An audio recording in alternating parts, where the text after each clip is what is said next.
Yang bikin banyak orang Islam itu miskin. Ketika dengar kata Muhammad, apa yang di pikiran Anda?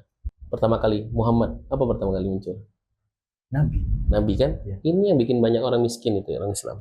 Saya tidak bilang saya dari nol ya. Ya. Bullshit kalau ada orang bilang saya perintis, bullshit. Kamu dilahirkan aja sudah privilege. Betul. Kamu dilahirkan orang tua, disekolahkan sama orang tua itu udah privilege. Jadi bohong kalau ada yang bilang perintis itu bohong. Tapi kalau memang mindset kalian itu jadi orang sukses itu kaya, ya banyak caranya. Banyak caranya, Mas. Maksud saya gitu. Ya itu perbanyak baca buku, bangun relasi, memperbaiki hubungan dengan manusia, dan jangan lupa memperbaiki hubungan dengan Tuhannya. Kita di Indonesia ini tingkat literasinya rendah sekali, nomor 2 di dunia, paling rendah. Ya, jadi memang membaca buku itu tidak akan menjadikan kamu, tidak ada jaminan kamu membaca buku itu sukses. Tapi orang sukses pasti baca buku. Awas hati-hati itu besinya disimpan nanti hilang gitu mamanya. Atau enggak, ini besi pegangin aja berapa tahun nggak kamu gitu. Ya berarti kan bagus, orang Madura berarti identitasnya kuat sekali. Artinya memang pengusaha sejati itu.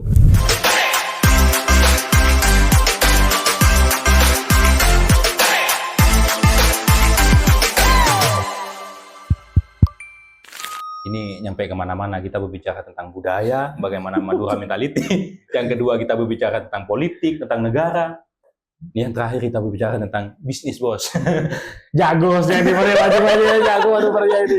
Jadi etika bisnis itu ada yang tertulis, ada yang tidak tertulis. Bahkan lebih banyak tidak tertulis sepertinya. Nah, etika bisnis itu. Iya, memang etika itu kan, moral itu kan, mana ada moral tertulis, Mas? ya. Membedar yang tua, lebet, amit. Ya. Itu kan nggak tertulis, Mas, nggak ada. Ya. Maksud saya itu gitu, kalau makan pakai tangan kanan, emang ada tertulis? Nggak ada kok, itu diajarin sama orang tua kok. Ya. Mau ngakan, cak kecap. Nggak ada di sekolah diajarin kayak gitu, tuh udah ada. Itu memang etika rata-rata memang tidak tertulis, memang diajarkan dari keluarga, dari lingkungan, kayak gitu kan. Ya etika bisnis ya memang harus dipelajari. Tiap daerah berbeda etika bisnisnya. Tiap suku berbeda etika bisnis. Ya pelajari itu di situ di sekitarnya gimana sih sifat-sifatnya. Kita harus membaur. Kita mau nyari orang di tempat orang nih. Ya walaupun itu bukan tanahnya mereka. Let's say maunya kita ke Kalimantan umpamanya. Tanah Tuhan gitu. Iya, itu kan salah sebenarnya. Maunya kita ke Kalimantan. Ya nggak bisa disamakan kultur Madura dan kultur Kalimantan sana. Walaupun saya tidak pernah sampai ke Kalimantan ya. Tapi kan seenggaknya saya di Jakarta aja maunya kan ada etikanya di sana, Mas. Tapi kalau Bali nyampe ya. Bali nyampe kemarin. Ya maksud saya apalagi di Bali umpamanya yang memang kulturnya berbeda banget. 180 derajat kalian sama dari. Orang Madura banyak di sana. Banyak. Saya di sana tiap ke sana makan reng Madura. Kan reng Madura gitu. Kemana tamu reng Madura. Tukang posapu reng Madura gitu. Maksudnya banyak juga orang Madura di sini. Saya ke pantai tiba-tiba ada yang nyapa saya tuh. Madura itu melek aja. Duh. Saya padahal belum apa-apa itu. Udah Madura banget kan. Pakai kaos Iya, waktu itu pakai kaos ada gambar karapan sapinya. Pantesan, bos. Kalau nggak pakai kaos itu saya kok nggak melihat Madura sekali. Ya kayak ini desain terbaru saya. Saya itu brand saya Saltwave itu saya ingin mengkampanyekan atau mengenalkan Madura dengan gaya menurut saya. Tidak harus yang hal-hal negatif. Contoh ini tulisannya Antep Asor, Mas. Kenapa nggak jelas tulisannya? Tapi falsafah Maduranya tetap saya bawa. Biar dipakai sama orang lain. Madura mentality, kaos Madura mentality bukan cuma orang Madura, Mas, yang beli. Ternyata ya, setelah saya tahu, kamu orang ini kok beli kaos Madura mentality, suka sama desainnya, sama kata-katanya. Kayak ini Antep Asor. Antep Asor kan falsafah Madura. Dimanapun orang Madura berada, harus dipegang Antep Asornya, etikanya itu. Cuman saya desainnya seperti ini. Saya ingin memperkenalkan Madura dengan cara yang berbeda. Seperti itu. Itu seninya yang mahal, bos. Kalau ada, Mas, yang mengatakan, alah, Madura mentality, Antep Asor, itu kan jualan. Ya enggak apa-apa, terserah kalian bilang gitu. Ya kita harus, ketika kita menjalankan idealisme, logistik itu harus ada. Jangan skeptis sama orang berbisnis. Jangan. Kalau kalian skeptis dengan berbisnis, skeptis dengan orang jualan, repot kalian nanti. Kok dia diri malah sebenarnya yang begini nih yang asik gitu loh. Jualan, dapat uang, tapi idealisnya dapat. Ya harus. Karena idealis nggak bisa dijalanin, mau tabuk lapar, Mas. Dalam cara kita ngomong tuh gimana ceritanya? Saya pernah menyampaikan waktu ada diskusi gitu, teman-teman. Berbicara tentang masyarakat yang ada di garis batas negara. Oke. Ada kadang di sana jualannya pakai uang Malaysia, misal, walaupun di Indonesia. Saya jadi tergelitik nanya, Bagaimana orang lapar diajarin nasionalis, bos? Betul. Kalau orang lapar ya kasih makanan, kasih pekerjaan. Nggak bisa diajarin nasionalis. Indonesia nasionalis, tapi perutnya NKRI lapar. nggak mati. Bingung, bos. Nggak bisa. Kita harus Iya. memberi dulu kan biar dicintai. Ya kalau maunya ada menganggap orang ini ya karena dijual, dikapitalisasi, ya terserah kamu bilang apa. Kan saya kapitalisasi membisniskan ini tidak merompok kalian. Pernah ada orang yang bilang seperti itu? Banyak, Oh, biarin banyak. aja. Kalau saya nggak peduli sama hal mindset receh itu bagi saya. Sudah kebal ini, bos. Bagi saya, orang-orang yang berpikiran seperti itu, bermindset seperti itu, bagi saya tidak akan maju. Saya selalu bilang kok di media sosial, bagi kalau ada haters pakai akun private dan lainnya, saya bilang kalian itu pengecut. You are a loser. You are a loser. Kenapa saya bilang loser? Kamu tuh ada fake happiness. Kebahagiaan yang bohong di sana. Ketika kalian menghujat, ketika kalian mengatakan sesuatu yang buruk dan lain, kalian merasa bahagia. Melampiaskan ke media sosial. Karena apa? Kehidupan nyatanya tidak bahagia dia. Gitu. Jadi saya nggak peduli sama orang mindset kayak gitu nggak kepake. Dan kalau ada haters menemukan seperti ini, kena mental tuh hatersnya. Iya, banyaknya seperti itu. Karena Kok. tujuannya nggak nyampe. Kan tujuannya mau Mau jatuhin mental saya. iya, gitu. mau jatuh sendiri, bos. salah lawan gitu ya. Ya saya tidak bilang saya jago, tapi saya mengatakan apa yang benar aja. Contoh, mamanya ada yang bilang, Nyai lah Madura ini ngatain hal-hal aneh tentang Madura. Saya bilang, hidup kamu udah enak apa enggak? Kayak gitu. Kamu udah bisa nyaingin apa enggak? Kalau saya lebih respect. Saya ada satu akun, lupa namanya saya. Saya respect justru sama dia ketika dia mengkritik. Karena apa? Dia mengkritik dengan akun aslinya dia. Tidak di private. Justru saya angkat, ayo mas ngomong mas. Saya gitu kan, ayo mas ngomong mas. Makasih loh ya, saya respect sama kamu. Daripada yang pakai akun private. Ada aja orang Madura juga yang seperti itu kok. Bukan cuma orang luar Madura kok yang mengkritik saya. Orang Madura sendiri. Orang Maduranya juga banyak. Tapi ya nggak apa-apa bagi saya. Berarti tidak satu frekuensi sama saya. Oh, Gimana cara memaksakan sesuatu dua hal yang berbeda frekuensinya? ini penting ini. Jadi biarkan aja. Jadi ya apa ya menurut saya step pertama ketika kita ingin maju itu membersihkan circle kita dulu. Memperbaiki mindset kita dulu tuh. Itu pertama itu harus dilakukan tuh. Itu. Kalau orang-orang yang toxic mentality ya buang-buangin aja. Jadi kalau beliaunya pakai bahasa halus, guys. Ada bahasa apa tadi? Tidak sefrekuensi. Kalau saya biasanya pakai bahasa kasar. Tidak selevel gitu. Sampai ada bilang ya. Iyalah, saya yang bilang. Ya tidak frekuensi aja. Bukan berarti mereka salah, Ya. bukan. Cuman tidak beda POV aja sama Oh iya, kan sekali. kita nggak bisa memaksakan kehendak dia Nggak sama bisa. dengan kita. Nggak bisa. Saya mengatakan nih, beberapa kali di beberapa forum saya mengatakan seni tersulit dan seni tertinggi adalah menyamakan isi otak. Betul itu. Paling sulit, bos. Memang susah memang, makanya ada konflik kan. Iya, kita ngajak orang yang suka Madura mentality, kalau memang dasarnya emang nggak suka, ya nggak suka aja. Nggak suka. Biarin aja. Ya jangan, kita kalau punya berpikiran ingin merubah mindset orang lain, memaksakan ya, bukan ingin merubah, tapi memaksakan merubah, salah. Engkau bitang alih, momennya situng ibu, situng bapak, beda prinsip kadang-kadang. Satu rahim itu. Dari lahir, dari kecil, besar, bareng-bareng, semuanya beda prinsip. Apalagi orang lain. Apalagi bos. orang lain. Jadi ya bagi saya ketika ada haters, ketika ada yang POV-nya berbeda, tidak sefrekuensi sama saya, ya biarkan saja. Ya udah, kalau umpamanya dengan cara itu kamu dapat rezeki, saya malah bersyukur, Mas. Oh gitu ya. Lah umpamanya ada hater umpamanya nih ya, yang menghujat saya, terus dia dapat rezeki dari sana, malah saya seneng. Alhamdulillah bisa beringatkan anak bini. Daripada lapar anak bini, Mas. Desain Madura mentality itu udah banyak yang niru, Mas. Oh gitu. Tapi saya biarkan, saya justru senang. Oh berarti kata-kata Madura mentality ini bisa bermanfaat bagi banyak orang. Banyak desainnya kok.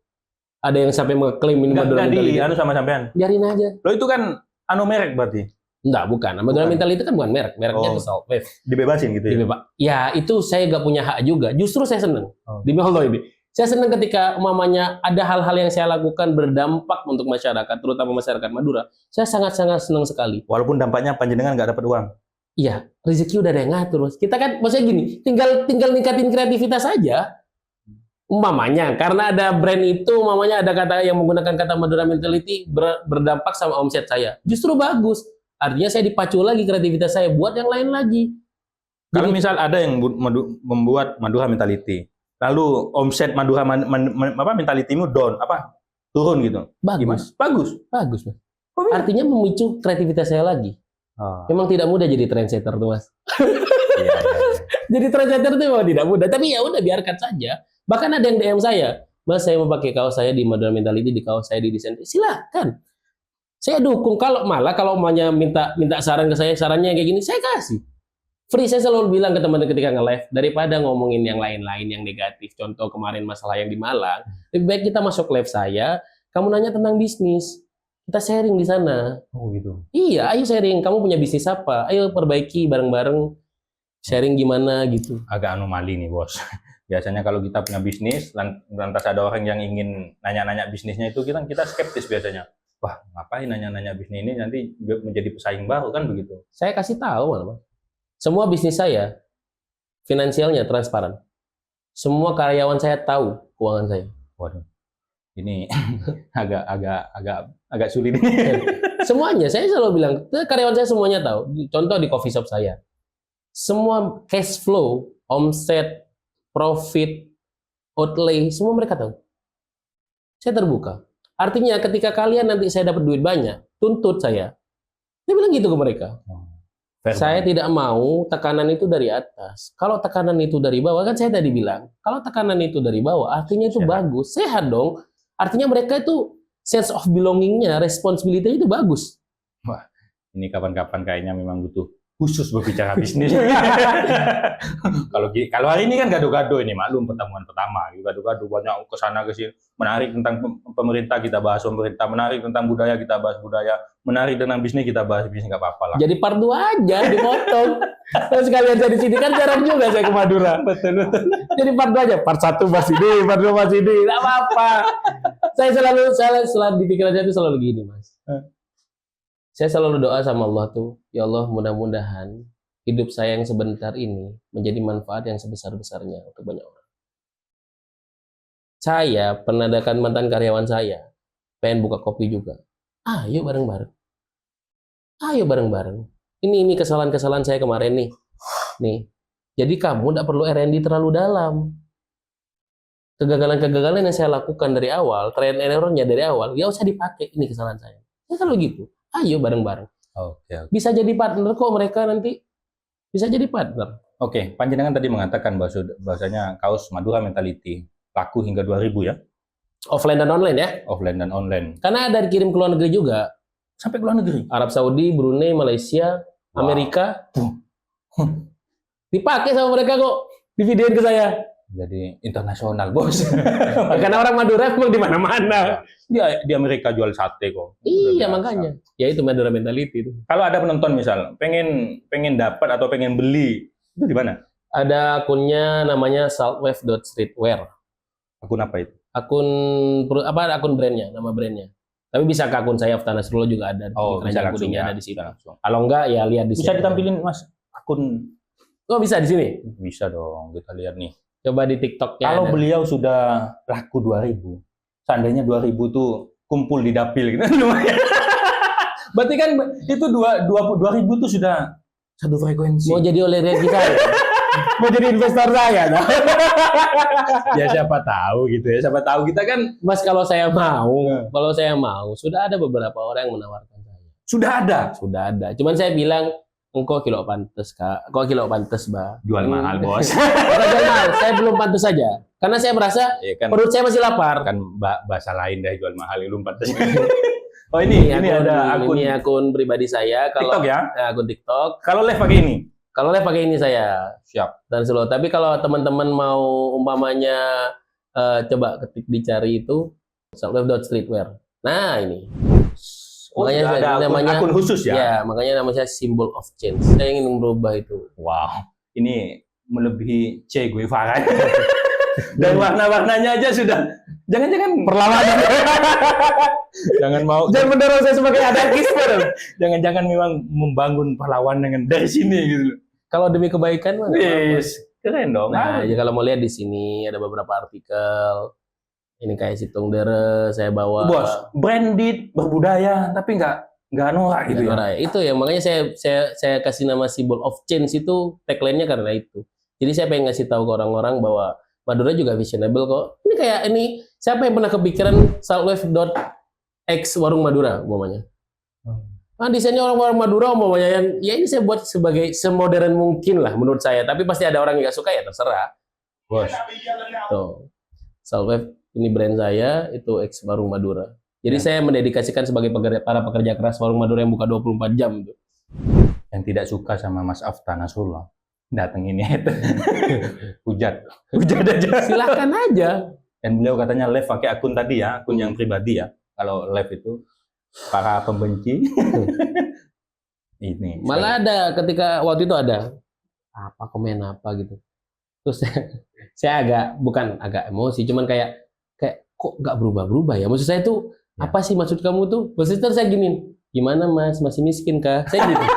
Keluar dia. Loh, kok keluar sih saya gitu?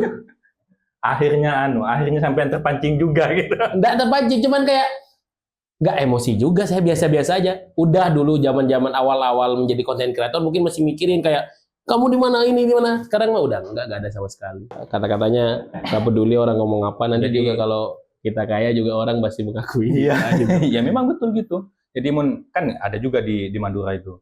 Mun bele Mosoki ako, mau miskin caleg.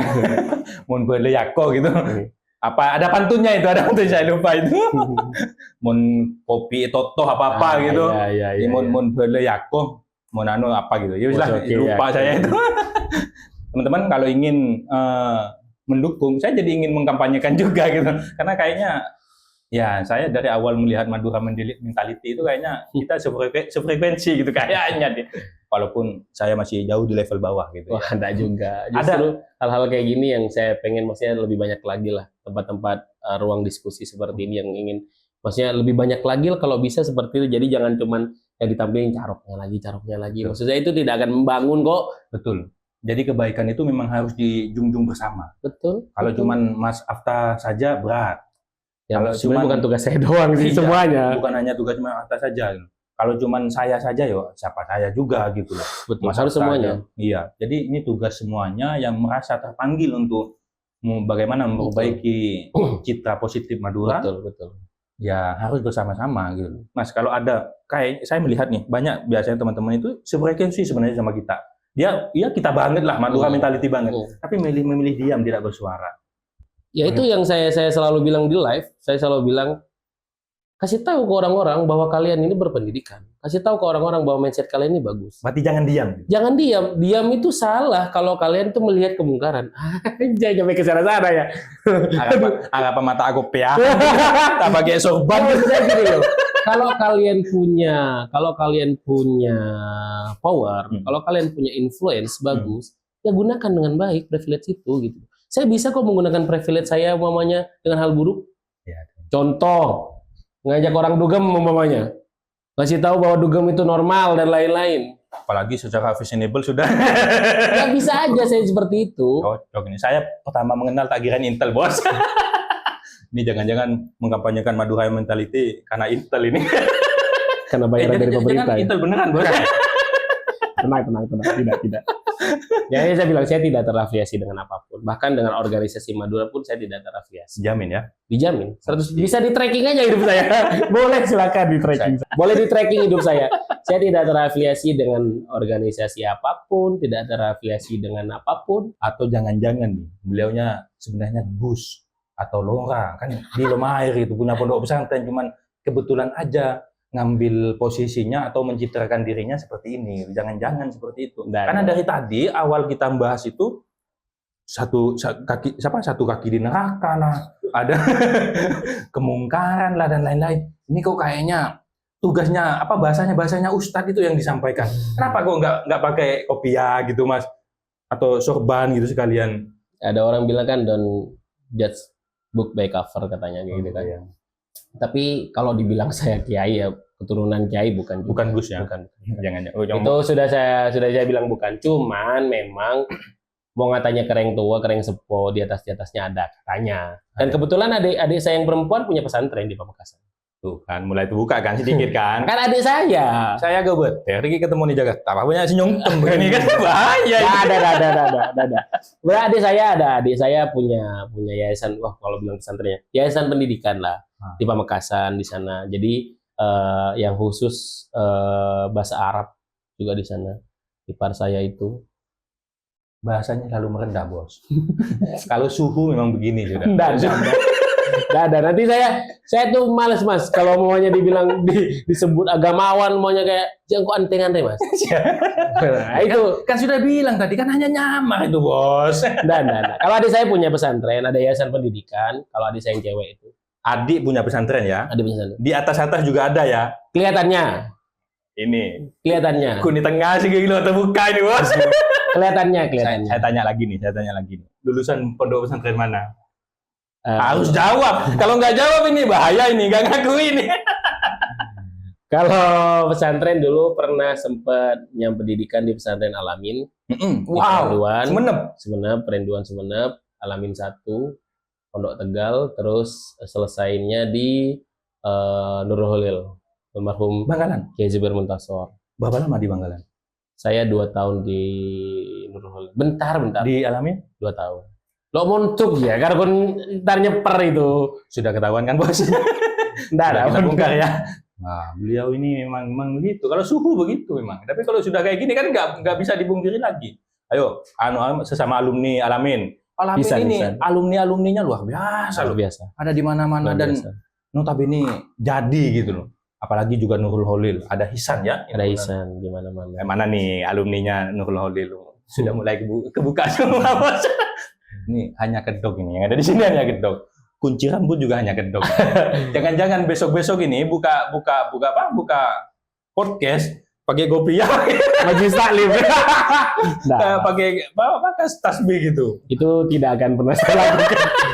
Karena menurut saya menyebarkan kebaikan Tidak harus begitu ya. tidak Mas, harus ya? seperti itu. Ya, ada orang yang punya privilege seperti itu, ada orang yang punya hak-hak membuat seperti itu. Dan saya bukan bagian dari situ aja. Saya bukan bagian dari saya menjalankan apa yang saya bisa, apa yang saya punya, apa yang mungkin berdampak walaupun sedikit ke masyarakat. Itu aja. Itu yang berat memang. Jadi memang walaupun sedikit asal bermanfaat itu yang berat. Ya, Karena dan biasanya yang sedikit tambah sedikit itu yang banyak. Jadi banyak. Kalau sedikit aja nggak punya, ntar banyak. Betul. 1000 langkah katanya diawali dari 1 langkah. Kita berharap bisa jalan kaki 1000 langkah misal. Mau langkah 1 aja nggak mau, nggak bisa. Makanya harus dilakukan. Nah, Apapun yang bisa kita lakukan ya lakukan. Nah, sebisa kita aja. Udah harus sempurna kok, kan menjalankan sesuatu udah harus sempurna. Diperbaiki pelan-pelan, learning by doing kata orang Inggris Timur tuh. Ya. Kata orang Timur kan learning by doing gitu kan. ini dia Madura mentality.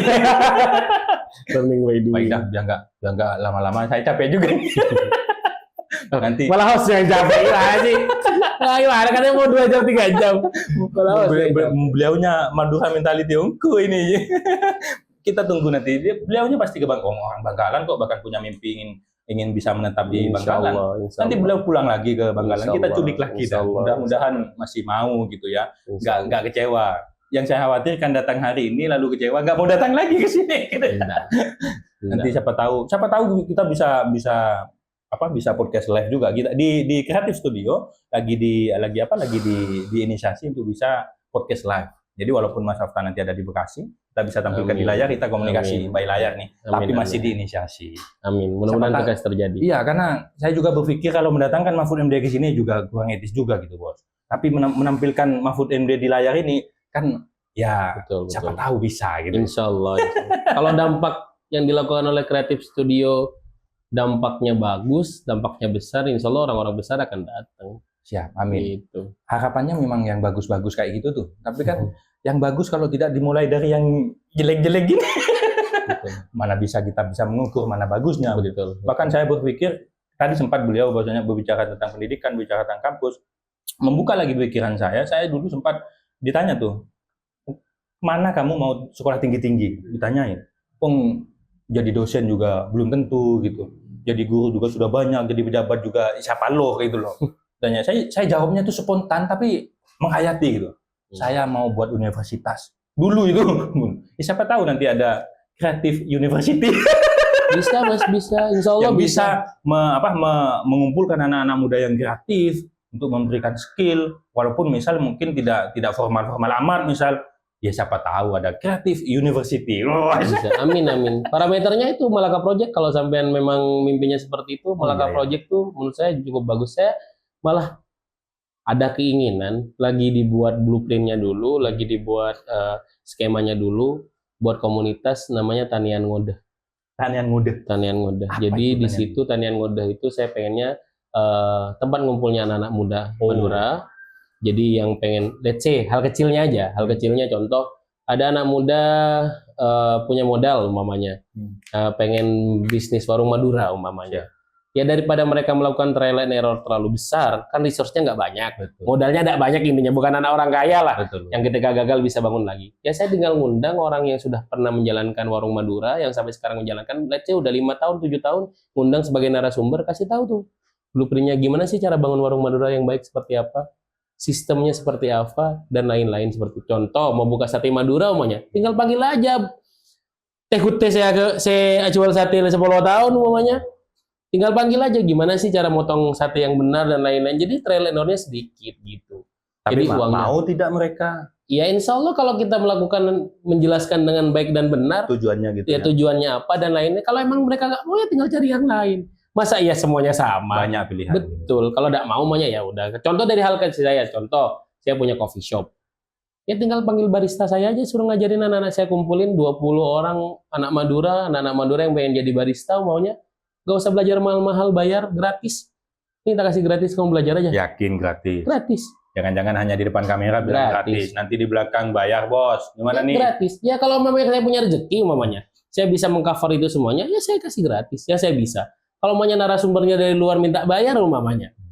Kalau saya mampu ya saya kasih gratis. Apa repotnya? Masih banyak cara dapat rezeki, Mas. Ya. Masih banyak. Let's say, ini saya buka-bukan aja nih ya. Ya, Mamanya saya buka workshop seperti itu mamanya. Ya saya tidak minta pungutan bayaran, cuman suruh kasih kaos baju saya aja, suruh pakai mamanya. Jadi branding juga. Maksud saya itu banyak hal yang bisa dilakukan. Nggak harus minta uang dari mereka gitu loh maksud saya. Memang kalau otaknya sudah kreatif ya.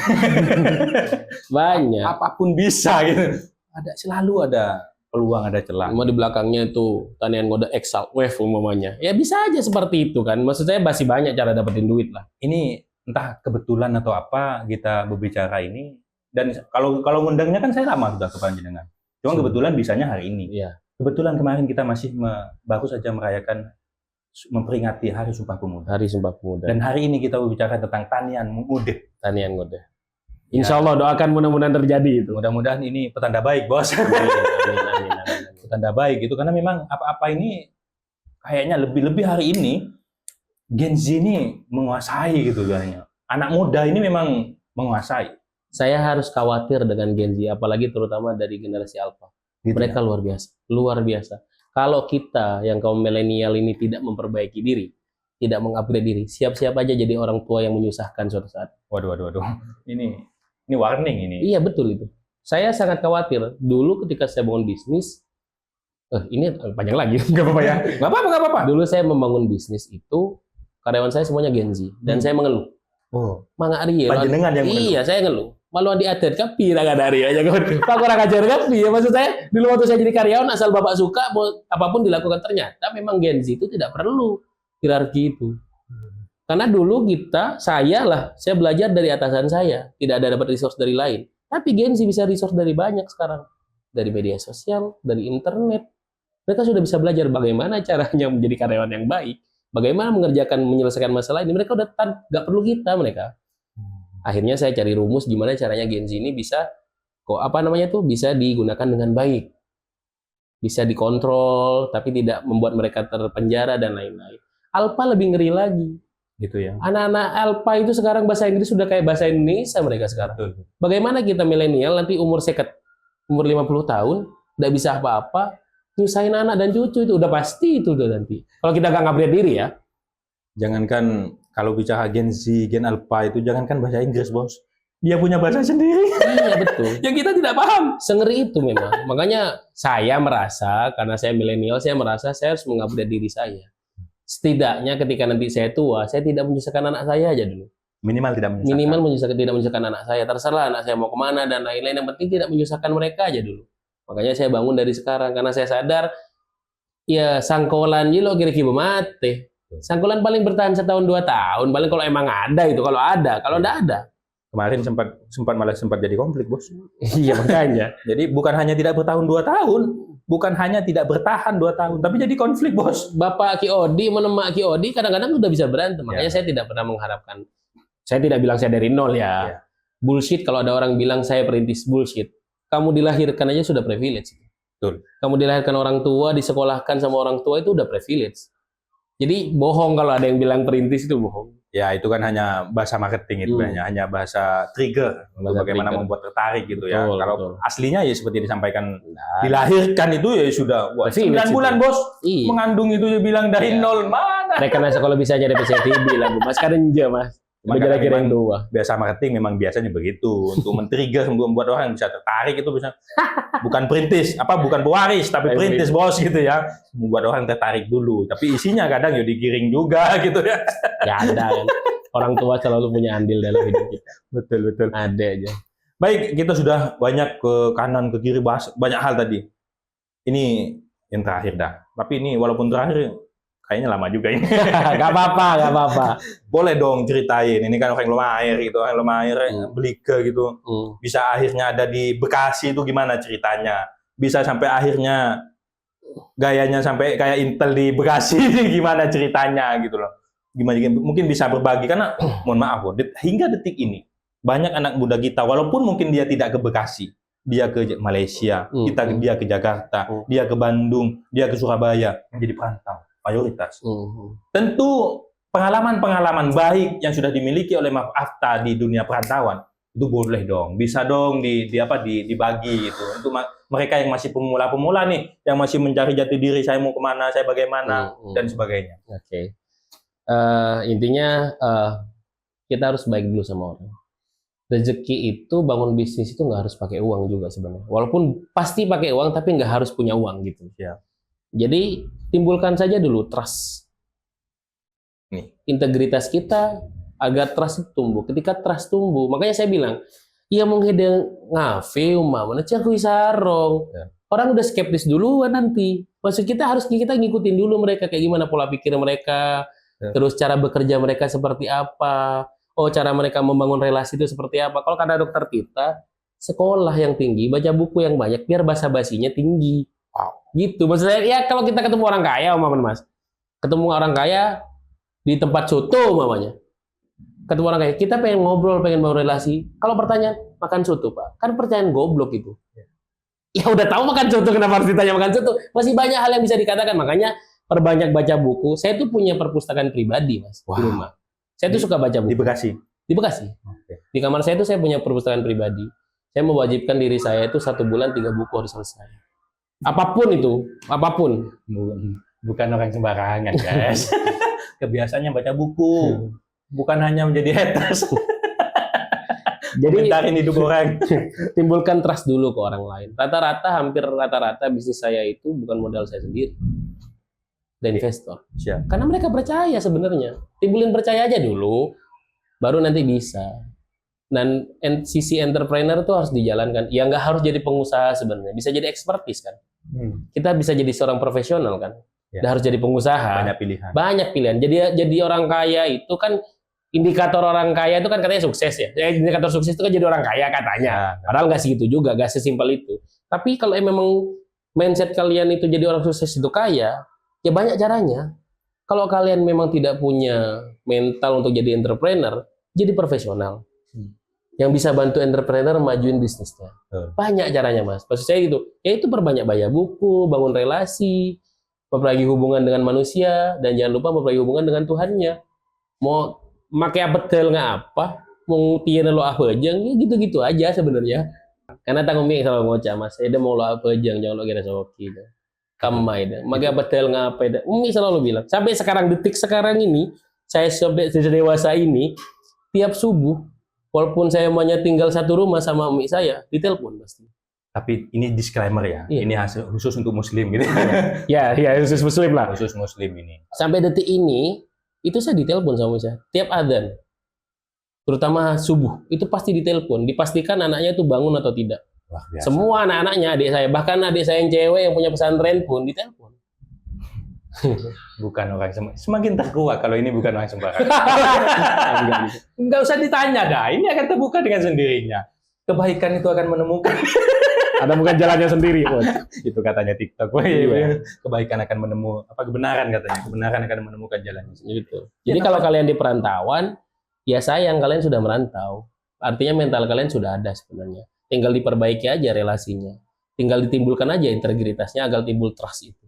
Ketika timbul trust, engkau mana mas, bos mama nih ya, mana bos. Saya ngelihat karyawan saya ini integritasnya bagus. Seorang ekspertis, dia mau ngulik, mau belajar lebih dalam lagi.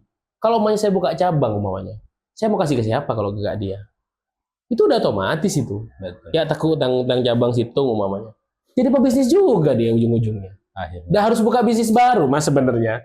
Ngapain kita harus maksain buka bisnis baru dengan idealis kita? Enggak kok untuk pengusaha jadi bos. Kamu pikir jadi bos tuh enak? Loh, iya dong. Ya. Enak kalau bisnisnya lancar, tapi nggak semua bisnis lancar. Hampir mungkin lebih banyak yang gagal daripada yang berhasil kelihatannya. Positif, Bos.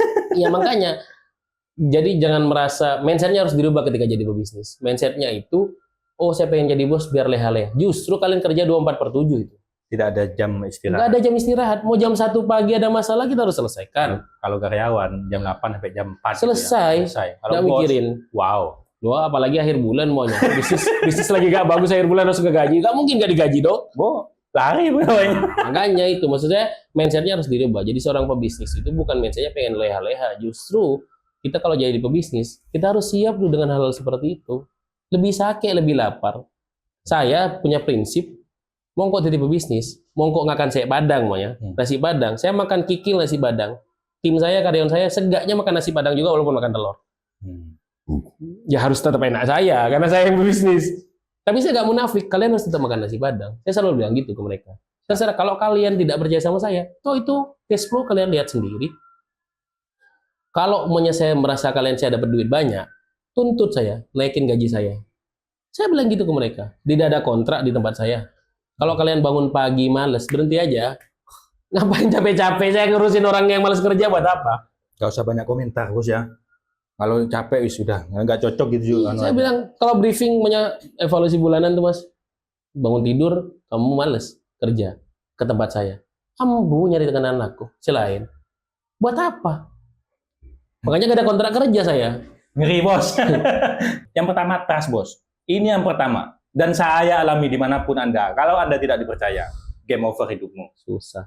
Tapi kalau Anda masih bisa dipercaya, tidak punya berapapun uang, Anda masih punya harapan. Betul. Trust, tidak bisa ditawar. Apalagi kalau Anda ingin jadi pengusaha. Yang kedua, nggak boleh kardiman nih. Oh, Anda belum punya uang, pengetahuan belum, sudah sok-sok nggak bisa diajak kerjasama, sudah mau apa? Orang harus ikut Anda, padahal Anda belum punya Madura mentality misal. Sudah ngajak orang, sudah ngotot dengan pendapatnya sendiri, padahal pendapatnya belum benar. Kalau goblok, kalau miskin ikutin. Kalau pinter, kalau kaya ajarin. Nah itu. Jadi itu kata Ahok ya, bukan kata saya. Sadar diri dulu lah, sadar diri. Kalau sampean harus pindah dari rumahmu, dari tanah kelahiranmu harus berantau gitu. Ya sadar diri dulu. Kita butuh bersosialisasi, kenal dengan orang, menjadi budak untuk sementara ya nggak masalah. Kalau kita memang angkor ada, angkor ada ya ada repot. Saya suruh sapuan, lu bilang siapa sih bu? Kalau nggak mau disuruh nyapu ya pulang ke Madura kan gitu. Pulang. Ya ini agak keras memang. Ya udah apa-apa saya Madura mentality bos. Kadang-kadang nggak bisa dibilangin pelan-pelan, harus keras juga. Saya bilang gitu juga kok ke teman-teman juga yang saya kenal. Ya kalau kamu merasa kamu tuh goblok, kamu miskin, ya ikutin. Saya pun kalau mau ketemu orang lebih pintar umamanya, aduh jangan ketemu orang yang pintar gitu, atau ketemu orang yang kaya gitu, saya belajar. Makanya suruh sampai, nggak apa-apa, yang penting nimbulin trust orang dulu. Masalahnya saya sering menemukan bos seperti itu bos. Banyak. Iya, dianya belum berkapasitas ya, tapi ngototnya melebihi. Makanya lebih banyak orang miskin daripada orang kaya. Itu dia. Mentalnya udah beda. Kita harus sadar diri bos. Kalau kita lemah, ya akui aja dulu. Kalau bahasanya Afta, akui dulu, lalu perbaiki. Kalau tidak mengakui, bagaimana bisa memperbaiki? Iya. Itu yang kedua. Yang ketiga, ini bibit unggul memang melahirkan bibit unggul bos. Jadi orang tuanya menyampaikan kepada beliau, selalu menelpon. Kalau waktunya sholat, ya ditelepon, diingatkan. sesoki, tak kira soki kalau bahasanya ya. Gimana Oke. tadi bahasanya? Mau lo kira soki makai betul ngapain dia lo kira soki mula apa aja. Tak kira soki, maka petel bermamun tak sholat. Itu bahasa orang tuanya yang disampaikan hingga detik ini. Sampai sekarang. Mon bahasa maksudnya mau berpola gimana pun gitu. Apetel gimana itu kalau di Indonesia kan mau berpola gimana pun, mengeluarkan jurus apapun. Kalau Anda tidak sholat, pegangan orang tuanya yang disampaikan kepada beliau, Anda tidak akan kaya. Betul. Ya Kalau mungkin ada tanda orang kutip lain, itu iya. maknanya panjang ya. Panjang. Mungkin Kalau ada walaupun orang yang Anda banyak uang gitu tidak akan bisa menikmati dengan tenang. Mungkin begitu. nggak akan. Ya kalau ada orang lain, saya lo apa aja mau. Saya laku maksiat terang-terangan dan Tapi kaya? lain-lain tapi kaya. Ya kan ada istighfar. Iya, itu jelas kan? Saya kayak katakan tadi kalimat orang tuanya memang pendek. Apetel gimana pun kamu Cong, kamu tidak akan kaya kalau tidak sholat. Maksudnya itu artinya panjang gitu, artinya multitafsir. Betul. Bisa aja kamu memang banyak uang karena jurusnya begini ngakalin orang segala macam banyak uang, tapi kamu tidak akan bisa menikmati itu. Iya. Bini ainte, anak ainte, tak repot mah. Bukan kata saya. Iya, emang kayak gitu kok. Ya bisa dibuktikan aja, silahkan aja. Kalau kalian merasa menedelo apa aja, melakukan maksiat, semua orang melakukan maksiat, Mas. Tapi melakukan maksiat terang-terangan, didokumentasikan namanya dengan bangga, namanya didokumentasikan melakukan maksiat, namanya terus kalian banyak duit, lihat aja hidupnya. Lihat aja, saya bisa buktiin itu kok. Silahkan aja, di tracking aja. Itu sudah ada Al-Quran lebih ada, Mas. Ini namanya. Jadi gak usah repot-repot kita menjelaskan sama orang kayak gitu. Rasain aja sendiri gitu. Iya.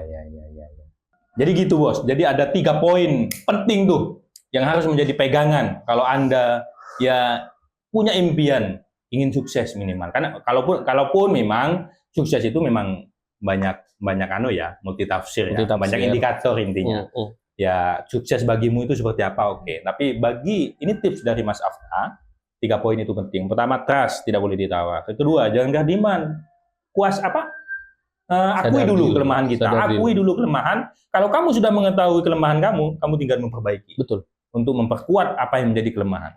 Yang terakhir, yang ketiga, sudah waktunya kita sebagai muslim gitu, kalau nasihat orang tuanya, mau pakai jurus apapun kamu nggak akan kaya kalau kamu belum sholat. Itu multitafsir, memang banyak maknanya. Bisa saja kamu tetap banyak uang gitu ya, tapi kamu tidak bisa menikmati atau hidupnya ruwet dan lain-lain. Itu dari Mas Afta. Betul. Ada lagi mungkin Mas tips-tips yang bisa dibagikan kepada mereka yang hari ini masih mencari jati dirinya. Kenapa ya? Memang ini paling sih yang banyak orang lupa itu. Kita di Indonesia ini tingkat literasinya rendah sekali, nomor 2 di dunia, paling rendah. Ya, jadi memang membaca buku itu tidak akan menjadikan kamu, tidak ada jaminan kamu membaca buku itu sukses.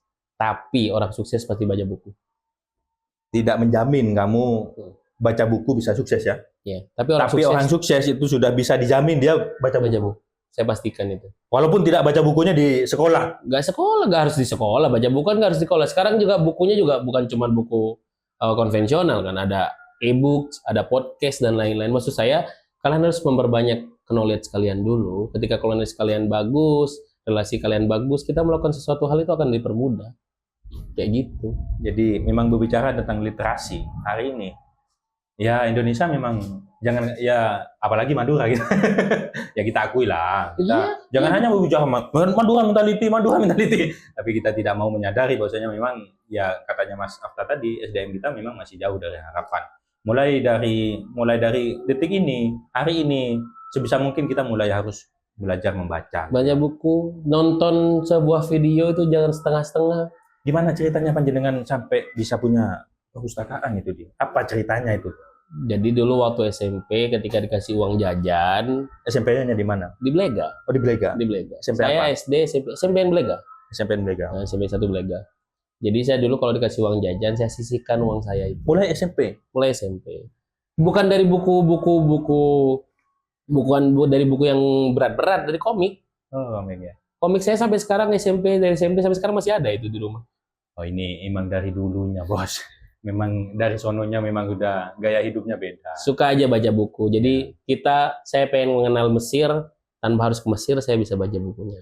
Saya ingin mengenal budaya Cina tanpa harus ke Cinanya langsung. Mungkin dulu waktu itu belum familiar Google gitu belum ya? Belum ada. Mana ada dulu? Iya. SMP nggak ada dulu.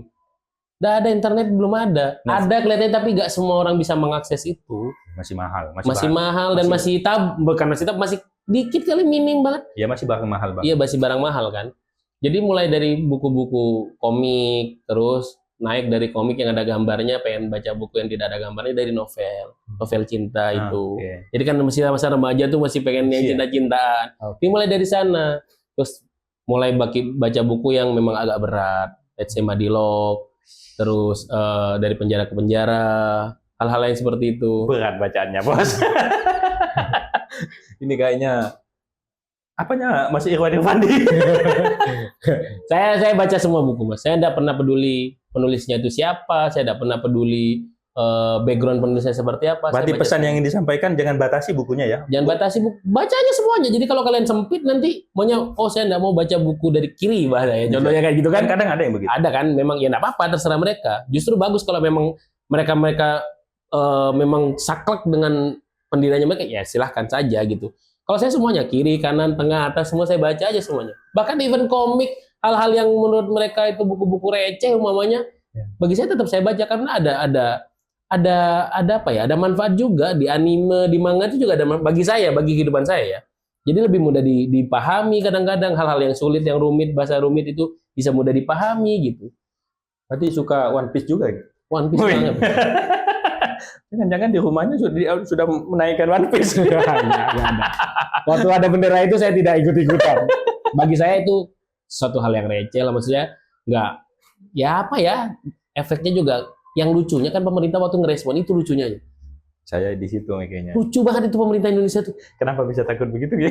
Bukan takut, jangan takut Mas, jangan sampai ke tahap takut. Respon itu loh. Oh iya, merespon kan berarti kan ada Iya kekhawatiran. aneh kan, maksud saya itu apa efeknya, aneh banget maksud gue.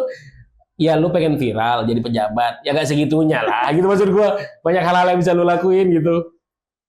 Baik, kembali lagi ke baca tuh. Perpustakaan gimana tuh? Ya itu Dari mulai SMP ya, sudah dari mulai SMP udah sisa-sisa jajan. Atau mungkin beliau panjenengan keluarga kaya, jajannya banyak. Ini kan nggak image, jadi nggak apple to apple dengan mereka yang jajannya buat jajan aja nggak cukup, mau beli buku gimana? Kalau saya kaya, saya tidak akan merantau, Mas. Iya juga sih. Ya. Kalau saya kaya, saya mungkin sudah sekolah dengan fakultas yang saya inginkan, dengan kampus yang saya inginkan. Masalahnya tangga balok roki lambe. Sekarang cukup lah ada. Untuk adik-adik saya sekolah, kuliah itu cukup lah ada. Tapi waktu saya dulu, kalau mau tangga baji soki, lo kira berantau, buat apa sih Mas? Lah, saya itu bukan tipe yang anti sama privilege. Justru kalau bapak saya punya privilege banyak, saya gunakan sebaik mungkin itu. Kenapa sih presiden tang bapak, bener presiden babang siapa? Kan bener kan gitu. Ngapain juga gitu ya. Orang uangnya abah saya, bukan uangnya abah siapa itu. Berarti beli buku dari ngumpulin itu memang Uang jajan. karena Betul, memang karena rasa suka, ya. karena suka baca kan dulu ya, kartun-kartun, anime kan suka ya, manga-manga gitu suka. Terus dimulai SMA mulai bacaan yang berat-berat. Waktu itu lebih banyak ke novel percintaan, Habibur Rahman Al-Zirazi, karya-karyanya mereka lah, karya-karya beliau itu banyak suka saya. Sampai sekarang saya masih ingat buku percintaan pertama saya yang saya baca itu adalah Yusuf dan Zulaikha. Yusuf dan Zulaikha. Itu saya yang pertama saya baca selesai novel itu. Dari situ ketagihan tuh baca-baca. Terus saya merasa udah boring sama genre asmara seperti itu, baca yang mulai agak berat-berat kayak gitu-gitulah. Sampai sekarang banyak ya, apalagi pas sudah kerja gitu lebih enak lagi saya ngisiin uangnya gitu. Ke Gramedia itu tempat yang menurut saya paling indah. Itu tempat buku. Jadi kalau ada sebagian orang ke gunung, ke pantai, saya tidak, esensinya berbeda kali ya. Cuman bagi saya ke tempat buku, Gramedia mungkin karena yang sampai sekarang bertahan kan Gramedia. Ke tempat buku selalu endorfin saya itu naik. Kebahagiaan saya itu selalu naik. Saya ingin membeli semua buku yang ada di sana. Walaupun itu jadi mubazir ya. pengen bawa pulang gitu ya. Iya. Saya kan sekali ke Gramedia itu bisa 1 juta, 2 juta saya belanja buku. Iya. Sampai kasirnya nanya, ini mau dijual lagi Mas? Ya enggak, saya baca aja, saya suka. Akhirnya itu dikoleksi jadi perpus. Ya? Jadi perpus pribadi di sana. Jadi Siapa kalau yang bisa mengakses ke perpus itu? semuanya boleh. Kalau teman saya mau baca buku kan, saya kalau ada karyawan saya pengen Itu di rumah. di rumah, Berarti siapapun umum bisa masuk. boleh masuk aja. Kalau mau baca silahkan. Bawa pulang juga boleh. Nggak dibalikin. Terserah. Ya maksudnya saya bisa beli lagi. Kalau gitu nanti suatu saat saya datang bawa tas jas. Saya bawa aja semua. Bawa, tidak apa-apa, tidak masalah. Ya kalau Mana lo mau beli karena buku, Mas, alhamdulillah saya berarti dia suka sama buku itu. Dimulai dari situ dulu aja. Ini agak anomali memang orangnya. Ya, maksudnya saya juga pasti bisa beli lagi itu loh. Iya, iya. Saya masih bisa. Kan malah seneng ya bisa berbagi gitu ya. Silakan mau pakai baca buku baca. Apa ya? Menurut saya orang yang punya mindset bagus itu ya tidak akan punya pikiran yang nyuri buku tuh. Bagi saya ya udah silakan aja ambil aja buku saya, kalau emang bagi kamu bermanfaat buku itu silahkan aja, asal jangan dijual lagi aja. Kalau cuma buat kamu baca sampai selesai bolak-balik 3 kali, silahkan ambil aja. Memang alumni Nurul Holid ini memang agak lain ya. Sama ini Mas, ini dari buku nih, ini yang saya dapat dari buku. Saya nanya sama Muslim kan dari lahir. Muslim. Ini yang menurut saya bikin orang ini baru kali ini ada host ini. Enggak, ini biar mindset itu terbangun nih. Siap. POV-nya kan harus dibalikin kan. Saya takut bos. Pertanyaan nggak bisa jawab bos. Ini menurut saya jawaban ini yang bikin banyak orang Islam itu miskin. Ketika dengar kata Muhammad, apa yang di pikiran Anda? Pertama kali Muhammad, apa pertama kali muncul? Nabi kan? Ya. Ini yang bikin banyak orang miskin itu, orang Islam. Kenapa saya bilang gitu? Kayak ketika mendengar kata Nabi Muhammad, bukan Nabi di pikiran saya. Muhammad itu seorang pebisnis ulung. Muhammad itu seorang negosiator ulung. Muhammad itu seorang politikus ulung. Muhammad itu seorang leadership yang luar biasa. Entah di bisnisnya, entah di timnya, entah di keluarganya.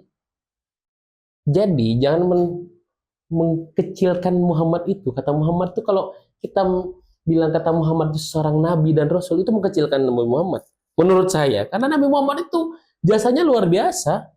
Dari segi bisnis, wow, maharnya Nabi Muhammad berapa miliar, Mas, sama Siti Khadijah. Jadi kalau dikonversikan sekarang ini, kalau ada orang laki-laki, saya nikahin kamu maharnya 5 juta, 10 juta, ya gak ada apa-apanya sama Nabi Muhammad itu. Miliaran itu maharnya Nabi Muhammad. Artinya Nabi Muhammad itu bukan orang miskin, cuman sederhana aja hidupnya. Nah, bedakan miskin dan sederhana. Beda. Kita banyakkan pengen kelihatan kaya.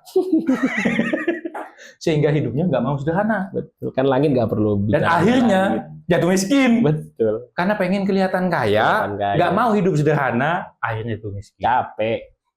Ya, itu kalau kata Muhammad, saya selalu kalau ketemu nanya gimana caranya kaya, Mas. Itu kalau nggak salah ada di buku beliau yang dinobatkan sebagai pemimpin nomor 1. Iya, 100 orang paling berpengaruh di dunia. Nomor 1 berarti. Iya, nomor 1. Kalau yang zaman dulu ya, kalau yang diperbarui bukan. Kan ada 2 versi lama dan versi baru. Yang versi baru bukan Nabi Muhammad. Kalau nggak salah ya, saya baca yang lama. Beda bos. Kalau argumennya orang yang suka baca bos. Isinya buku nih yang disampaikan nih. Iya, makanya saya selalu bilang kalau ada anak-anak muda nanya ke saya, gimana Mas caranya kaya? Ya udah, pertanyaan pertama saya itu. Kalau kamu dengar kata Muhammad, apa yang dipikiran kamu? Kalau jawabannya Nabi, langsung saya koreksi. Nabi Muhammad itu seorang pebisnis hebat. Bayangin dia tanpa modal. Nabi Muhammad pakai modal nggak dulu? Ke negeri Syam? Nggak pakai, Mas. Dia jualin barangnya punya pamannya. Ya. Setelah nikah jualin barang punya istrinya, Siti Khadijah. Artinya Nabi Muhammad tuh yang nimbulin trust, itu yang saya pakai sebenarnya. Gembala kambing. Iya. Trust yang ditumbuhin Nabi Muhammad itu trust. Jadi saya punya buku, itu ada berapa buku, ada berapa bab. Satu buku Muhammad sebagai militer, Muhammad sebagai pebisnis, Muhammad sebagai pemimpin, Muhammad sebagai nabi, Muhammad sebagai leadership. Ada bukunya, nanti saya fotokan ke sampean ya. Siap. The perfect man. Manusia sempurna. Dan itu ya memang sudah dijamin kan? Iya, artinya Muhammad kata Muhammad itu, Nabi Muhammad itu bukan cuma ngajarin agama, mengajarkan banyak hal. Jadi banyak kalau Anda mengaku cinta kepada Muhammad, suka baca sholawat tapi malu dagang misal, nggak mau membangun kepercayaan, kan dipertanyakan bos, kan begitu. Berarti kan mempelajari Muhammadnya hanya separuh-separuh aja kan begitu. Kalau cuma belajar Nabi Muhammad itu sebagai nabi terakhir, ya salah. Jangan aku cinta Nabi loh, sholawatnya banyak tapi gak kenal Nabi Muhammad itu siapa, gak baca Sirah Nabawiyah umpamanya. Saya tersinggung bos. Gak cuma ikut tentang banyak yang tersinggung. Saya yakin itu. Aduh, ini berat ini. Hostnya ditanyain. Wah, baru kali ini saya biasanya narasumbernya yang ampun-ampun, jangan ditanyain yang berat-berat. Ini hostnya bos yang di hosting bos, ditanyain yang berat-berat sampai keringetan. Wah, pertanyaan apa yang akan ditanyain ini? Karena orang Islam tuh jago bisnis harusnya, Mas. Harusnya. Makanya agak aneh di banyaknya mayoritas Muslim di Indonesia ini justru yang kaya bukan orang Islam. Oh gitu ya. Kan aneh, Ya. marketnya besar loh. Betul. Aneh. Kita malah menjadi apa itu market Jadi market malah konsumen. Aneh, maksud saya itu aneh. Jadi pola pikirnya sebenarnya harus diperbaiki. Ya pola pikir terbangun ya dari sekolah, dari baca buku, udah ada lagi. Madura mentality. Madura mentality. Sayang banget sama Madura mentality. Saya serius bos, itu nyuntik banget gitu. Nyuntik, ya mungkin kita kalau yang pernah belajar tentang media, ya itu memang begitu. Jadi bagaimana brand atau konten itu memang dibuat untuk bagaimana memasukkan kepada, kalau kita punya satu peluru, hanya bisa menembak satu kepala. Tapi kalau kita sudah berbicara tentang komunikasi media, itu satu konten bisa masuk ke kepala banyak kepala bos. Dan saya salah satunya korban dari Madura mentality. Saya ada apa-apa itu, walaupun tidak disebutkan kalau hari ini karena memang ada di samping saya ada apa-apa langsung Madura mentality. Kalau biasanya komunikasi sama orang gitu, itu langsung spontan muncul itu. Tapi saya nggak saya ginikan, tapi dalam hati Madura mentality ini. Pantang menyerah, determinasi lah. Orang Madura itu menurut saya tuh salah satu orang yang punya determinasi luar biasa gitu. Orang banyak bilang keras kepala, arogan. Padahal enggak. Sebenarnya orang Madura itu cuma nggak mau nyerah sama keadaan aja. Nggak mau nyerah dengan keadaan. Iya, karena memang yang kok miskin, lahir miskin, kok tuh hoki gitu. Mindsetnya itu aja orang Madura itu. Ketika merantau tuh saya kan itu. Makanya banyak orang Madura pulang kampung nyewa mobil. Iya kan itu kan. Maksudnya membangun citra dulu kan. Semua kan tuh kalau buat citra mas, pencitraan. Ya pulang kan nggak punya mobil nih. Nyewa dulu mobil di sana. Biar pulang orang Jakarta nyewa mobil. Iya enggak apa-apa. Itu kan membangun motivasi banyak orang kan. Ada juga kata-kata, ya kebetulan orang tua saya juga salah satunya yang dari Kokop akhirnya ke Kalimantan gitu. Dulu ayah saya itu kalau lagi mendongeng atau bercerita itu ya endingnya banyak sih, awal-awal endingnya itu langsung ada gini ke saya. Asli naring matu rajia cong. Takok lapar, betul. Tapi tak takok mati. Betul. Bagaimana begitu? Dulu itu cerita orang tua saya sampai ke Kalimantan itu bukan pakai kapal seperti saat ini, bos. Perahu yang hanya mengandalkan angin. Ada mesin, walaupun mau pakai mesin kecil gitu loh. Dan kalau ada ombak ya harus ngikutin ombak, minggir itu nggak kuat lawan ombak gitu. Dan untuk nyampe ke Pulau Kalimantan dari Pulau Madura itu butuh berminggu-minggu. Betul. Ya itu akhirnya muncul nggak takut mati, tapi takut lapar. Makanya kata-kata Madura mentality sebenarnya sudah mendeskripsikan orang Madura zaman dulu sebenarnya. Sudah ada sebenarnya. Cuman digenzikan lah, biar dimengerti aja banyak orang. Sebenarnya memang mentalnya orang Madura dari dulu seperti itu.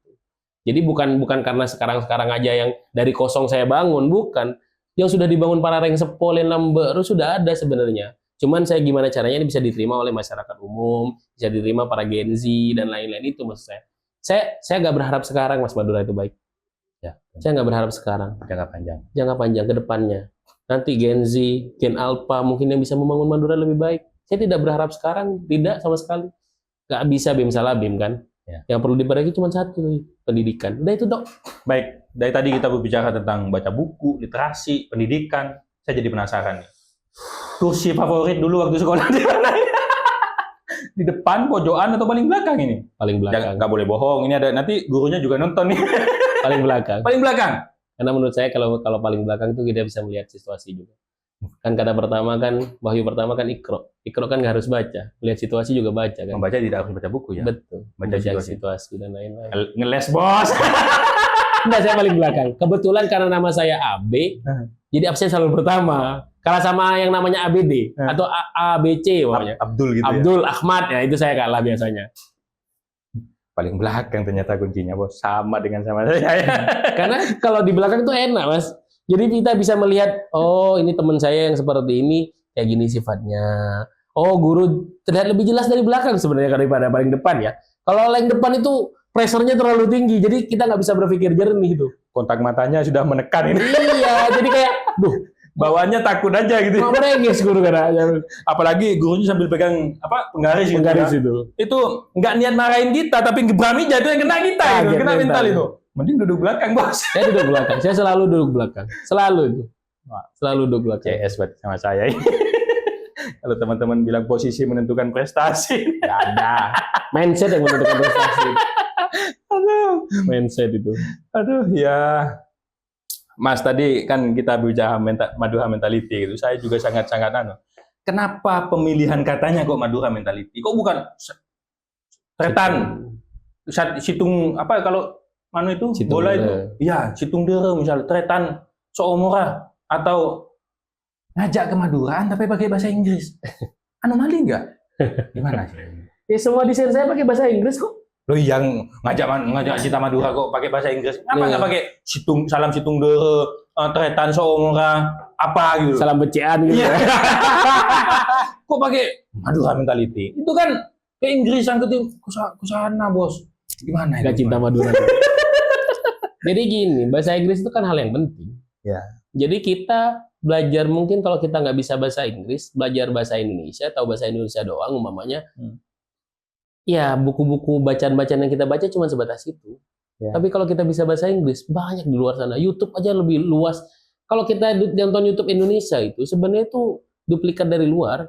Kalau di Indonesia mungkin 10% ilmu yang kita dapat ketika kita bisa bahasa Inggris, kita tuh jauh lebih dalam nanti belajarnya. Itu sebenarnya. Dan anomali kan, jangankan pakai bahasa Inggris, orang Madura kebanyakan bahasa Indonesia aja sangkit masih gitu Ya, kan. betul. Kok bisa bahasa Inggris? Tapi Saya- buktinya banyak yang beli nih. Saya tersinggung lagi, Bos. Iya sangkit. Iya makin kok sangkit sebenarnya. Saya takutnya gak ada yang percaya sama orang Madura mamanya. Makin kok sangkit. Mau bahasa mana? Banggalan, Pamekasan, Sampang, Sumenep. Saya bisa logatnya. Saya paham tentang Madura gitu. Bahkan saya punya buku satu tebel sekali itu tentang Madura itu. Membahas tentang Madura. Membahas tentang Madura. Berarti ada buku yang bahas. Ada. Nanti saya fotokan. Ada tentang Madura. Punya Saya banyak. pernah kasih tahu di live itu. Punya banyak janji nih ke saya ini. Iya, saya fotokan kalau itu.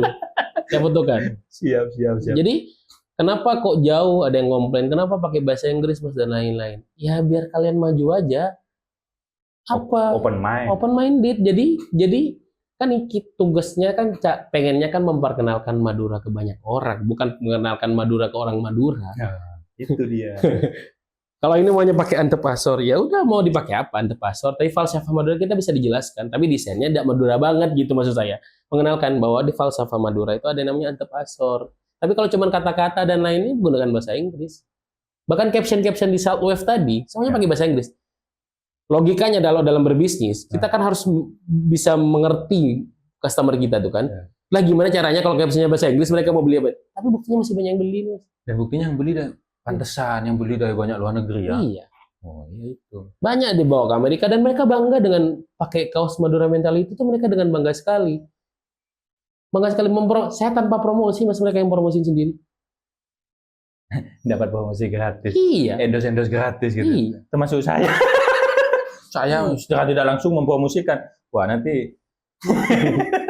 Iya, jadi maksud saya tuh ya enggak perlu harus pakai bahasa Madura juga. Kalau memang kalau emang ada hal yang membuat lebih baik, ya kenapa harus ditahan-tahan gitu? Madura itu sudah dikenal ada di mana-mana. Di mana-mana. Tidak hanya di Madura, tidak hanya di Jawa Timur, tidak hanya di Indonesia, bahkan di luar Di negeri. luar negeri. Maka mengajak open mind tentang Madura, biar lebih skupnya lebih luas, menggunakan bahasa Inggris ini juga ada pesan bagaimana kita juga harus berpendidikan, berpendidikan luas. Kalau bisa, masa kita mau langkah ke luar negeri nggak bisa bahasa Inggris, Bos? Aneh kan? Ya, walaupun nggak aneh, kalau dibandingkan misal dengan dengan yang bisa bahasa Inggris kan pasti beda. Beda. Turun dari pesawat gitu langsung bisa ngomong bahasa Inggris, wah ini Madura banget, Madura mentality gitu ya. Pede dengan kemaduraannya maksudnya, tapi bisa bahasa Inggris gitu. Daripada turun dari pesawat bingung ini mau kemana gitu ya. Harus pakai translator dan lain-lain ya. Kalau bisa ini diterjemahkan dan diaplikasikan, orang-orang Madura bisa menguasai adab asornya, tidak melupakan adab asornya, tapi bisa menguasai banyak bahasa. Jempol, Bos. Betul. Ini yang diharapkan dari Madura Mentality maksudnya. Pertahankan kebudayaannya yang sudah bagus, kuasai ilmu-ilmu untuk bagaimana kita bisa menguasai tentang dunia. Ya, betul. utamanya tentang bahasa Inggris yang sudah diakui sebagai bahasa. Sekarang bahasa Inggris sudah lumrah lah Mas, maksudku ya. Gen Z makanan hari-hari, Bos. Alpha apalagi lebih serem Alpha. Iya. Alpha itu lebih serem sekali. Mereka tanpa diajarin lewat game. Apalagi di Bekasi gitu ya. Mungkin kalau di sini mungkin nggak begitu, walaupun sudah ada perbedaan. Kalau di Bekasi mungkin agak lebih lagi. Luar biasa. Ya perbedaan selalu menimbulkan konflik lah. Biasa itu. Ya Iya. lintas generasi, lintas ini biasa aja itu. Maksudnya ya udah kalau emang orang yang nggak mau maju biasanya mempermasalahkan lintas generasi. Tapi kalau orang yang mau maju ya nggak bisa. Kan dari dulu zaman dulu dimanapun generasi muda dan generasi tua itu selalu berkonflik. Udah biasa kan itu. Udah biasa itu. hal yang sudah tidak perlu diperdebatkan. Iya, nggak perlu diperdebatkan. Zaman dulu sudah ada reformasi itu terjadi karena golongan kaum muda. Memangnya tidak bisa diterima kaum tua. Biasa itu. Ini pas ini dengan Sumpah Pemuda ini. Biasa itu. Momennya Biasa. pas gitu ya. Artinya, ya perluas relasi kamu, perdalam knowledge kamu, tapi jangan pernah lupakan jati diri kamu sebagai orang Madura. Gitu. Jadi jangan batasi, baik itu ya lebih-lebih bagi kalian yang memang mau mencari peruntungan, misal di luar, baik sebagai profesional atau mau menjadi pengusaha, entrepreneur dan lain-lain. Ya jangan batasi kemampuanmu, lebih-lebih ya itu tujuannya mau ke luar negeri dan lain-lain. Agar kamu itu bisa menjadi brand ambasadornya Madura, bisa menyampaikan yang baik-baik. Di sana bisa dengan bangganya gitu ngomong Madura mentality gitu ya. Saya Madura tapi saya baik gitu. Saya Madura tapi saya bisa memberikan kepercayaan. Saya Madura tapi saya juga bisa sukses. Saya Madura saya juga bisa membuat bangga keluarga. Betul itu. Itu yang dikampanyekan oleh Mas Afta. Mas Afta kan sudah belasan tahun ada di perantauan ya. Kalau saya mengatakan sudah sukses gitu ya, apalagi sudah memiliki tagline Madura mentality gitu. Tapi pernahkah Mas Afta mendapatkan perlakuan tidak enak karena sebagai Madura atau apalah istilahnya yang membuat pengalaman panjenengan menjadi wah gini amat jadi orang Madura gitu. Pasti ada lah. Pasti ada, contoh kayak gini. Wih, besinya diamanin nanti kan. Tapi kan saya menganggapnya itu hal yang menurut saya, oh berarti keren ya Madura ya, identitasnya luar biasa. Gitu aja saya. Gitu nanggapinya. Iya. Oh luar biasa ya orang Madura, sampah aja jadi duit. Kalau digitukan tuh kadang down bos. Ya, awas hati-hati itu besinya disimpan nanti hilang gitu mamanya. Atau enggak, ini besi pegangin aja berapa tahun nggak kamu gitu. Ya berarti kan bagus, orang Madura berarti identitasnya kuat sekali. Artinya memang pengusaha sejati itu. Balik ke katanya sampean tadi, kalau direndahkan berarti tinggi. Ya gitu aja nih, kalau ada orang merendahkan kita, berarti dia merasa lebih rendah dari kita tuh. Biar sama-sama kita tuh. Gitu. Jadi saya gak terlalu pusing sama hal kayak gitu ya. Ya udah berarti bagus dong orang Madura, sampah aja jadi duit. Di banyak orang nggak bisa mikirin itu bisa jadi duit, sampah. Orang Madura mikirin itu jadi duit. Tapi catat loh Mas Afta. Ini panjenengan bilang seperti ini bodo amat nggak mau ngerespon nggak ngefek gitu. Nanti pas viral ini pas minta take down. Saya akan udah viral karena saya mengatakan sesuatu hal yang menurut saya dari tadi saya mengatakan yang terukur. Maksud saya itu hal yang saya tidak menyinggung siapapun. Contoh tadi maunya bicara tentang pemerintah. Ya masa pemerintah anti kritik gitu. Maksud saya itu, saya bilang, pemerintah sekarang baik atau tidak? Saya tidak meriset. Dan saya bukan tinggal di Madura, jadi saya tidak tahu, saya tidak mengatakan itu. Cuman kalau tugas memperbaiki pendidikannya tugas pemerintah memang. Ya enggak, saya khawatirnya gitu, panjenengan mengatakan, bodo amat gitu, mereka mau benci, saya mau mikirin gitu. Saya enggak ngefek. Tapi nanti pas viral datang semua hatersnya muncul di medsos gitu, ngehujam semuanya pas minta take down. Udah biasa lagi mas. Udah biasa ya. Enggak bakal gitu ya. Bahkan kalau saya stitch komentar-komentar itu kan komen-komen head yang saya stitch. Ya. Yang saya ada komen head saya stitch, saya counter dengan narasi. Saya bukan counter dengan kekerasan tapi counter dengan narasi. Contoh ada mempermasalahkan yang kemarin masalah di Malang. Itu kan masalah pribadi sebenarnya. Ya. Tapi dia bawa ke suku-suku. Yang dosen itu ya. Iya yang dosen itu bawa ke suku-suku namanya dan lain. Yang saya counter itu yang saya bela bukan oknumnya. Saya tidak membela antara 1 dan 2, tidak membela antara B dan A. Tidak, saya mengkonter orang-orang yang membawa narasi pribadi ke narasi suku. Dan saya counter juga itu orang yang membawa narasi itu tuh. Kamu ngapain bawa kesukuan kalau untuk masalah pribadi? Tolong jangan disamakan. Saya counter ormasnya juga saya counter kok. Saya counter ormasnya. Kalian, nggak apa-apa ini saya counter nih. Kalian membuat organisasi, membawa nama Madura, artinya orang berpikiran tindak tanduk kalian itu merepresentasikan orang Madura. Kalian punya tanggung jawab, saya punya tanggung jawab, saya punya hak mengkritik sebagai suku Madura. Ketika kalian melakukan kesalahan, saya berhak mengkritik.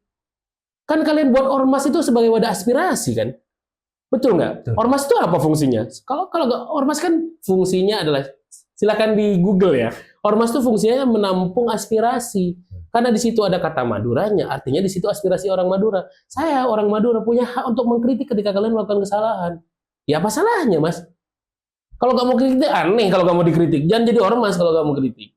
Gitu maksud saya. Saya tidak benci ke ormas ya, tidak ya. Maksudnya ormas tuh diperbolehkan di konstitusi kita. Silahkan jalankan, buat ormas sebanyak mungkin silahkan. Tapi jangan anti kritik. Ketika kalian melakukan kesalahan, saya kritik kok jelas-jelas itu. Jangan anti kritik. Jangan anti kritik. Saya di video ada kok videonya, saya kritik keras itu. Kenapa dikritik? Apa yang salah? Apa yang Ya, yang nggak Anda suka? Karena bukan tidak suka, maksud saya gini. Kalian membuat ormas dengan kata-kata Maduranya di dalamnya. Artinya orang lain berpikiran bahwa tindak tanduk kalian itu merepresentasikan orang Madura. Oke. Dan saya sebagai orang Madura punya hak ketika kalian melakukan kesalahan. Ya, dan sampai sempat mengkritik. Mengkritik saya di video. Apa yang Anda kritik? Gini, kalau ini masalah pribadi, tolong jangan bawa-bawa suku. Oh. Itu kan. Sebenarnya masalah di Malang itu, Mas, banyak terjadi di suku lain. Cuman karena orang Madura itu kental banget. Logatnya kental dan lain langsung ketahuan ini Madura, langsung kayak gitu. Dan banyak kan orang Madura bangga dengan kesukuannya kan. Nah, sama seperti orang Batak. Kelihatan orang Batak nih emang kayak gini nih, kayak gitu. Jadi stigma kan akhirnya. Apalagi diperkuat dengan ormas itu. Ya. Saya tidak membilang ormas ini buruk, enggak. Saya kritik, saya punya hak sebagai suku Madura mengkritik kalian. Nah, kalau kalian nggak suka sama kritik saya, ya jangan bawa Madura, gitu aja. Oh iya dong. Iya dong, maksud saya itu saya tidak membenci. Saya bilang kok saya tidak membenci. Saya tidak terus jangan-jangan saya terafiliasi dengan ormas lain. Tracking aja. Saya tidak punya afiliasi dengan siapa-siapa, tidak. Lo kenapa tidak gabung? Satu, saya tidak merasa belum menemukan belum menemukan hal positifnya aja. Maksudnya untuk saya ya. Sejauh Maksudnya, ini. ketika saya gabung, apa yang bisa saya lakukan sih? Gitu loh. Maksud saya itu gitu. Kalau emang saya bisa berdampak dengan bergabung, ya saya akan bergabung. Tapi kalau emang tidak, saya merasa saya tidak punya dampak di sana, buat apa saya gabung, Mas? Buat apa saya gabung gitu? Saya bisa melakukan hal-hal yang lain gitu maksud saya. Kalau emang saya gabung di sana, terus saya punya dampak untuk masyarakat, dampak untuk banyak orang, saya gabung. Kenapa harus saya tidak akan malu mengakui saya terafiliasi dengan organisasi apapun, kalau emang saya punya dampak. Masalahnya saya berpikir saya belum punya dampak untuk di sana. Saya belum punya tempat power lah untuk melakukan sesuatu hal di sana itu. Jadi ya udah sebagai pribadi aja dulu gitu. Dan berat Mas mengatakan bahwa merepresentasikan orang Madura itu berat sekali. Kita manusia pasti pernah berbuat salah dan lain-lain.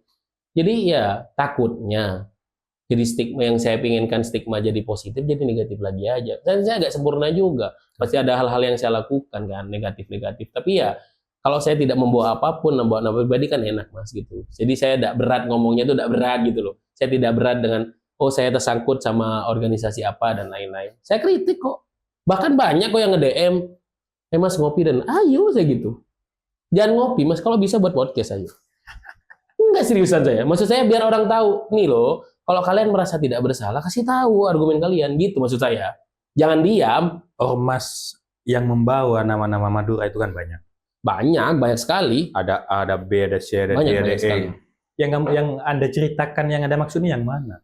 Ya kan kemarin yang jadi masalah kan yang Madas itu kan, kalau nggak salah. Oh itu. Madas itu, dan kalau nggak salah juga, Madas itu ada dua. Ya. Madas apa sama Madas Nusantara, kalau nggak salah ya. Saya nggak tahu itu Madas yang mana. Cuman saya kritik yang karena Madasnya, kan Madas itu singkatan dari Madura asli kan. Artinya kalian membawa nama Madura di dalamnya. Merepresentasikan Madura akhirnya. Katanya. Ya. Ya akhirnya kan orang melihat. Iya, mikirnya gitu kan orang kan. Jadi kalau ada salah satu anggota kalian yang melakukan kesalahan, harusnya kalian klarifikasi atau tegur gitu maksud saya. Justru kalau kalian diam, kalian sama aja mengiyakan itu gitu loh. Bilang ini masalah pribadi bukan masalah suku gitu maksud saya. Jelaskan, di-clearkan tempatnya itu. Maksud saya gitu loh. Jadi biar kasihan Mas. Orang-orang Madura di luar sana yang nggak akut apa-apa, yang nggak tahu apa-apa, kena dampaknya. Itu maksud saya tuh gitu. Sampai ada narasi boykot warung Madura itu kan. Ya walaupun menurut saya itu hanya segelintir orang lah. Tapi kan jadi efeknya luar biasa Mas. Cancel culture itu ada loh. Jangan ngentengin itu gitu maksud saya. Bahaya loh. Yang disampaikan dulu mungkin karena masalah pribadi juga. Mungkin. Betul. Tapi karena dulu mungkin nggak ada medsos, nggak ada yang bisa mengkonter narasi dan lain-lain, akhirnya gampang terpengaruhi. Kalau sekarang kan enggak, Mas. Sudah mulai ada juga yang manas-manasin, ada juga yang bisa counter itu. Ya itu saya mau counter itu, hal-hal kayak gitu, bilang bawa-bawa suku, ya elah, suku mana sih yang sempurna di dunia ini? Organisasi mana sih yang sempurna di dunia ini? Enggak ada. Semua punya kelebihan dan kekurangannya masing-masing. Tinggal mau melihat dari sudut mananya. Maksud saya itu jangan gampang dibodohi gitu loh. Jangan gampang terprovokator. Kita negara Indonesia ini dijajah sama Belanda 350 tahun kan karena diadu domba aja. jadi kembali ke tadi itu lagi. Iya, kita diadu domba aja gampang. Kalau sekarang diadu domba gampang, nggak repot berarti nggak maju dong pola pikirnya. Gitu loh maksud saya. Kembali ke SDM kita ya. Iya, balik ke pendidikan, Mas. Kalau dari tadi saya bilang itu tentang pendidikan. Karena kita tidak bisa berubah apa-apa kalau kita tidak bisa pendidikan kita, memperbaiki pendidikan kita. Pendidikan nggak harus dari sekolah. Kalau memang kalian literasinya bagus, ya banyak ilmunya kok yang dapat dari luar. Apalagi sekarang podcast YouTube gratis, modal kuota, umpamanya. Di Gramedia itu kalian nggak harus beli. Saya dulu walaupun nggak mampu beli, umpamanya pengen baca sesuatu buku yang nggak mau beli, di Gramedia itu boleh dibaca asal nggak dibawa pulang. Iya. Boleh kok. Saya sering melakukan itu. Saya pernah gitu. Sampai bahkan kalau sampai sekarang saya pikir, buku ini Mas beli ya, mahal banget umpamanya. Saya baca aja di situ. Nggak akan ditegur. Kok buka Mas nggak harus beli? Nggak ada tulisan di Gramedia itu membuka harus berarti membeli. Nggak ada. Kadang sudah disediakan juga yang dibuka. Ada. Untuk dibaca. Jadi nggak ada alasan sebenarnya kalian itu tidak bisa membaca buku karena tidak punya uang. Lebih-lebih hari ini. Hari ini banyak sekali resource yang bisa dilihat. Ya salah satunya Kreatif Studio Bangkalan ini. Diakses gratis. Emang bayar kalau nonton ini? Enggak kan? Iya gitu maksud saya. Terima kasih sudah di. Iya maksud saya banyak hal yang bisa. Jangan males lah. Kalau goblok jangan males gitu aja. Kalau nggak punya teman diskusi, datang aja ke sini diskusi sama saya. Iya. Maksud saya juga nonton ke Kreatif Studio Bangkalan, saya nonton. Oh gitu ya? Kayak Ustadz Abror kemarin ya. Nah itu nontonin. Terus ada yang mahasiswa UTM dari luar, itu saya tontonin. Maksud saya itu banyak hal yang bisa kita dapat gitu loh. Wah, kesanjung banget saya. Saya tonton. Karya-karya kita bisa ditonton oleh pemilik Madura Mentality itu. Wah, sudah kesanjung banget. Salah satu sahabat saya, teman saya Dul Latif, itu saya tontonin. Iya, sempat juga datang di sini. Iya, saya tonton kok, saya tonton. Saya suka sekali dengan kalau ada orang-orang Madura yang ya pengen memajuin Maduranya itu saya suka sekali. Saya senang sekali itu. Itu. Baik. Luar biasa. Banyak hal ini. Saya yang capek jadi berapa part ini? Terserah tim itu nanti dijadikan berapa. Kalau jadi satu part kelihatannya terlalu panjang deh, asik banget kelihatannya. Sudah baik, udah dah kita saya angkat tangan. Saya angkat tangan akhirnya, dan memang ini menarik gitu. Kalau pasti bongkar semua kan ya tunggu dulu dong. Ini dikit-dikit aja dulu. Dan kalau langsung dibongkar sekarang semua menjadi tidak asik juga gitu. Biar sebagian menjadi rahasia dulu. Walaupun kita sudah banyak tadi dan sedikit demi sedikit sudah mulai kebuka. Walau panjenengan walau beliaunya berupaya ingin menutupi dengan dengan bahasa-bahasa merendah gitu, akhirnya ya kebuka juga. Saya minta terakhir Mas, closing statement, kalimat penutup yang mungkin itu bisa menjadi representasi Madura Mentality misal, atau apapun itu terserah panjenengan yang ingin disampaikan kepada audiens. Ya, saya berharap tidak mengharapkan generasi tuanya itu bisa berbuat banyak, tapi yang saya harap generasi-generasi mudanya bisa berbuat banyak untuk Maduranya sendiri dulu. Untuk pribadinya sendiri dulu, baru ke Maduranya. Dan sejauh apapun kamu pergi, sepintar apapun kamu, sekaya apapun kamu, sebrengsek apapun kamu, jangan pernah melupakan jati diri kamu bahwa kamu itu adalah orang Madura. Jangan pernah malu menjadi seorang Madura. Madura Mentality. Madura Mentality. Terakhir dah, saya mumpung ingat ya, kenapa harus ada gerakan begini, Mas? Madura selalu di hati kan? Oh iya, Madura selalu. Madura selalu di hati. Biar ingat aja. Ya, baik. Saya tidak mau kalau biasanya saya menyimpulkan dari apa yang disampaikan, tapi kali ini saya tidak menyimpulkan. Saya hanya ingin mengulang satu kalimat aja. Sebrengsek apapun Anda, jangan pernah apa tadi? Jangan pernah malu menjadi suku Madura. Jangan pernah malu menjadi suku Madura. Apalagi ngaku-ngaku bukan Madura. Terima kasih. Assalamualaikum warahmatullahi wabarakatuh. Waalaikumsalam warahmatullahi wabarakatuh.